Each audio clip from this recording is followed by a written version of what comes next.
ఆంధ్రప్రదేశ్ గవర్నమెంట్లోని health and family welfare డిపార్ట్మెంట్లో మనకు పోస్టులు అయితే రిలీజ్ అయ్యాయి. అటెండర్ లెవెల్ ఉద్యోగాలు, టెక్నీషియన్ ఉద్యోగాలు, కంప్యూటర్ ఆపరేటర్ ఉద్యోగాలు, టైపిస్ట్ ఉద్యోగాలు, ఈ విధంగా చాలా రకాల ఆఫీస్ అటెండర్లు, మార్చురీ అటెండర్లు, థియేటర్ అటెండర్లు, టైపిస్టులు, అదేవిధంగా హౌస్ కీపర్లు, 10th క్లాస్ క్వాలిఫికేషన్ ఉన్న వాళ్ళకు, ఇంటర్ ఉన్న వాళ్ళకు, డిగ్రీ ఉన్న వాళ్ళకు, అంటే చాలా మందికి ఇందులో పోస్టులు అయితే రిలీజ్ అయ్యాయి.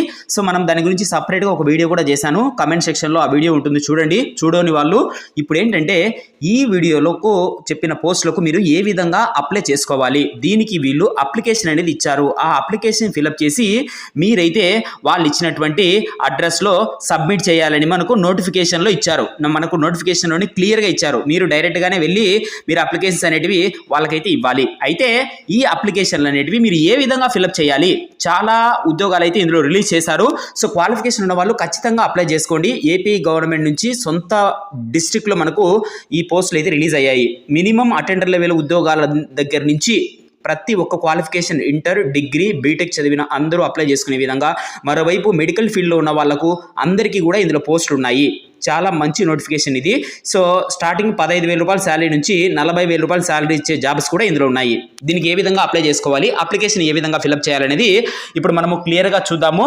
సో ఫర్దర్గా మీకు ఏదైనా డౌట్లు ఉంటే ఈ వీడియో టైటిల్ని టచ్ చేస్తే కింద డిస్క్రిప్షన్లో లింక్స్ ఉంటాయి. అఫీషియల్ వెబ్సైట్ లింకు, అలాగే ఈ పీడిఎఫ్ లింకు, అదేవిధంగా ఇప్పుడు నేను చెప్పబోయే అప్లికేషన్ లింక్ కూడా ఉంటుంది. డౌన్లోడ్ చేసుకొని క్లియర్గా చూడండి. ఇది మనకు నోటిఫికేషన్లో ఇచ్చినటువంటి అప్లికేషన్ ఫాము. సో నోటిఫికేషన్లోనే మనకు ఈ అప్లికేషన్ ఫామ్ని క్లియర్గా ఇచ్చారు. Government of Andhra Pradesh health, medical and family welfare department నుంచి మనకు ఈ అన్ని పోస్టులకు కూడా నోటిఫికేషన్ రిలీజ్ అయింది.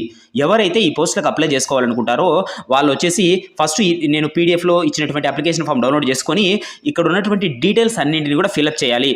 ఫిలప్ చేసిన తర్వాత మీకు సంబంధించిన సర్టిఫికెట్స్ ఏవైతే ఉంటాయో వాటిపైన మీరు సైన్ చేయాల్సి ఉంటుంది. సో గెజెటెడ్ అడిగితే గెజెటెడ్ ఇవ్వాల్సి ఉంటుంది. సెల్ఫ్ అటెస్టెడ్ అన్న సర్టిఫికేట్స్ అన్నిటిపైన మీరే సైన్ చేయాలి. గెజెటెడ్ ఉన్న వాటిపైన వచ్చేసి మీ దగ్గరలో ఉండే గ్రీన్ ఇంక్తో ఎవరైతే సైన్ చేస్తారో వాళ్ళందరూ కూడా గెజెటెడ్ కిందకి వస్తారు. సో అక్కడైతే మీరు చేపించాల్సి ఉంటుంది. నెక్స్ట్ వన్ వచ్చేసి ఇక్కడ మీరు మేజర్గా ఇంపార్టెంట్ వచ్చేసి లేటెస్ట్గా తీసుకున్నటువంటి కలర్ ఫోటో ఫిక్స్ చేసి మెయిన్గా వచ్చేసి మీరు ఏ పోస్ట్కు అప్లై చేస్తున్నారో ఆ పోస్ట్ పేరు, మీరు సపరేట్ పోస్టులకు కావాలన్నా కూడా మీరు అప్లై చేసుకోవచ్చు. సపరేట్ అప్లికేషన్స్ అయితే వాళ్ళకి పెట్టచ్చు, ఎందుకంటే ఇవి ఆఫ్లైన్ అప్లికేషన్స్ కాబట్టి సపరేట్ 2-3 రకాల పోస్టులకైనా కూడా మీరు 2-3 అప్లికేషన్స్ అనేది ఫిలప్ చేసి మీరు సబ్మిట్ చేయొచ్చు. Application for the post of అని ఫిలప్ చేసి అప్లికేషన్ నెంబర్ అనేది ఇక్కడ మీరేం ఫిలప్ చేయకూడదు, వాళ్ళే ఫిలప్ చేసుకుంటారు. సో మీకు సంబంధించిన డేట్ ఆఫ్ బర్త్ కావచ్చు, ఇవన్నీ కూడా క్లియర్గా మెన్షన్ చేయాలి. మెన్షన్ చేసిన తర్వాత మీరు ప్రజెంట్ ఉన్నటువంటి కమ్యూనికేషన్ అడ్రస్, వాళ్ళు మీకు హాల్ టికెట్స్ పంపించడానికి కానీ సో దానికి సంబంధించిన అడ్రస్ అనేది పెట్టి మీ మార్క్స్, ఇక్కడ మీకు సంబంధించినటువంటి ఎడ్యుకేషన్ క్వాలిఫికేషన్ మార్క్స్ కూడా ఫిలప్ చేయాలి. ఫిలప్ చేసిన తర్వాత ఇంకా మీకు సంబంధించినటువంటి ఏదైతే మనకు 4th క్లాస్ నుంచి 10th క్లాస్ వరకు వచ్చినటువంటి స్టడీ సర్టిఫికేట్స్, మీరు స్టడీ సర్టిఫికేట్స్ అనేటివి పెట్టాల్సి ఉంటుంది. అంటే మీరు చదివింటారు కదా, స్కూల్కి వెళ్తే మరి అది పాత స్కూల్ అయినా ఎక్కడైనా స్కూల్ ఉన్నా సరే ఆ స్కూల్కి వెళ్తే అక్కడ మీకు స్టడీ సర్టిఫికేట్స్ అడిగితే వాళ్ళు ఒక టైం తీసుకొని కాసేపట్లో ఇచ్చేస్తారు. సో మీరు ఆ study certificates 4th class, 5th class, 4th class నుంచి 10th క్లాస్ వరకు ఏ ఇయర్లో పాస్ అయ్యారు అనేది ఇక్కడ క్లియర్గా రాసి, స్కూల్ పేరు, అదేవిధంగా డిస్టిక్, ఏ జిల్లాలో మీరు పాస్ అయ్యారు అనేది క్లియర్గా రాసి మీరు పెట్టాల్సి ఉంటుంది.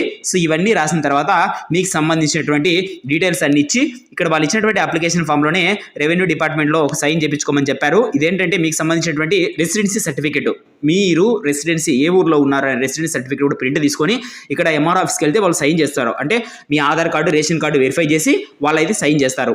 సైన్ చేసిన తర్వాత మీరు ఈ అప్లికేషన్తో పాటు ఏమేం డాక్యుమెంట్ పెట్టాలి అని చెక్లిస్ట్ అక్నాలెడ్జ్మెంట్ అనేది ఇక్కడ ప్రొవైడ్ చేశారు. అంటే ఇవన్నీ ఇచ్చిన తర్వాత ఇవన్నీ మీరు చెక్ చేసుకున్న తర్వాత వాళ్ళు పెట్టారా లేదా అనేది వాళ్ళు ఫైనల్గా వెరిఫై చేసుకొని మీరు అప్లికేషన్ సబ్మిట్ చేసే టైంలో మీకు వచ్చేసి ఈ అక్నాలెడ్జ్మెంట్ అనేది ఇస్తారు. ఓకే, సో మీరు ఫిలప్ చూడండి అప్లికేషన్ ఫాము, మీ 10th class mark list, so దాంతోపాటు మీకు సంబంధించిన క్వాలిఫికేషన్కి సంబంధించినటువంటి సర్టిఫికేట్స్ అవన్నీ పెట్టాలి. దాంతోపాటు మీకు సంబంధించినటువంటి ఏదైనా ఏదైనా ఈ పిడిగలి హ్యాండిక్యాప్డ్ వాళ్ళు కానీ సో వాళ్ళకి సంబంధించినటువంటి సర్టిఫికేట్స్ ఉంటే పెట్టాల్సి ఉంటుంది. క్యాస్ట్ సర్టిఫికేటు, ఈడబ్ల్యూఎస్ సర్టిఫికేట్స్ కానీ సో ఇవన్నీ కూడా పెట్టి, సదరన్ సర్టిఫికేట్స్ ఉంటే సదరన్ సర్టిఫికేట్స్ కానీ, కంప్యూటర్ నాలెడ్జ్ ఉన్న వాళ్ళు దానికి సంబంధించిన సర్టిఫికేట్స్, టైపిస్ట్కి అప్లై చేసే వాళ్ళు దానికి సంబంధించిన సర్టిఫికేట్స్, దాంతోపాటు మీకు సంబంధించినటువంటి ఏదైతే స్టడీ సర్టిఫికేట్స్ ఉన్నాయో అవన్నీ పెట్టి మీరు అప్లికేషన్ ఫామ్తో పాటు సెండ్ చేయాల్సి ఉంటుంది. అంటే వాళ్ళకి డైరెక్ట్గా వెళ్ళి వాళ్ళు సబ్మిట్ చేయాలని అంటున్నారు. నోటిఫికేషన్లోనే మనకు క్లియర్గా మెన్షన్ చేశారు. ఏదైతే వీళ్ళు అడ్రస్ ఇచ్చారో ఆ అడ్రస్కు డైరెక్ట్గా వెళ్ళి మీరైతే సబ్మిట్ చేయాలి. సో ఆ అడ్రస్ గురించి కూడా ఇప్పుడు నేను చెప్తాను చూడండి. సో ఇది నోటిఫికేషన్లో ఇచ్చిన అడ్రస్ వచ్చేసి మనకు principal government medical college Ongole. So ఈ యొక్క అడ్రస్లో మీరైతే అప్లికేషన్స్ అనేటివి సబ్మిట్ చేయాల్సి ఉంటుంది అని నోటిఫికేషన్లో మనకు క్లియర్గా మెన్షన్ చేశారు. ఇంకా మీకు ఏదైనా ఫర్దర్గా డౌట్లు ఉంటే ఈ వీడియో టైటిల్ టచ్ చేసిన కమెంట్ సెక్షన్లో కూడా నేను దీనికి సంబంధించిన PDF లింక్స్ అయితే పెడతాను. ఈ అప్లికేషన్ ఏ విధంగా డౌన్లోడ్ చేసుకోవాలని డౌన్లోడ్ చేసుకొని మీరైతే అప్లై చేసుకోండి. Thank you.